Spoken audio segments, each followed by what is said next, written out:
গোপালগঞ্জের কোটালীপাড়ায় সোমবার গণ অধিকার পরিষদের এক ব্যতিক্রমধর্মী ও নজরকাড়া শোডাউন অনুষ্ঠিত হয়েছে। এটি অনুষ্ঠিত হয় কোটালীপাড়ায় উপজেলার সদর ও আশেপাশের এলাকায়, যেখানে সকাল থেকেই শতাধিক নেতাকর্মী মিছিল করে অংশ নেন। এলাকাটি সাবেক প্রধানমন্ত্রী শেখ হাসিনার নির্বাচনী এলাকা হিসেবে পরিচিত হওয়ায় শোডাউনটি রাজনৈতিকভাবে বিশেষ তাৎপর্যপূর্ণ হয়ে ওঠে। স্থানীয় নেতৃবৃন্দ শোডাউনে নেতৃত্ব দেন এবং জনগণের অধিকার আদায়ে রাজপথে সক্রিয় থাকার প্রত্যয় ব্যক্ত করেন। তাদের দাবি, এই কর্মসূচি শহর কেন্দ্রিক রাজনীতিকে গ্রামীণ পর্যায়ে পৌঁছে দেওয়ার প্রতীক। শোডাউনের সময় বিভিন্ন স্থানে স্থানীয় জনগণ নেতাকর্মীদের অভ্যর্থনা জানান ও রাস্তায় দাঁড়িয়ে এই আয়োজনে অংশ নেন। গণ অধিকার পরিষদের যুব নেতা মোল্লা ভাই বলেন, এই শোডাউনের মাধ্যমে আমরা দেখাতে চাই আন্দোলন এখন শুধু শহরে সীমাবদ্ধ নয়, গ্রামেও বিস্তৃত হয়েছে। অনুষ্ঠান শেষে এক সংক্ষিপ্ত পথসভায় নেতারা আসন্ন জাতীয় নির্বাচনে অংশগ্রহণ এবং জনগণের ভোটাধিকার নিশ্চিত করার আহ্বান জানান।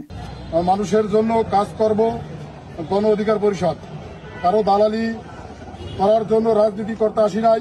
কোটালীপাড়ার মানুষ শান্তিপ্রিয় মানুষ, সবাই ভাই ভাই। এখানে হিন্দু মুসলমান উভয়ের মধ্যে রয়েছে সম্প্রীতি বন্ধন।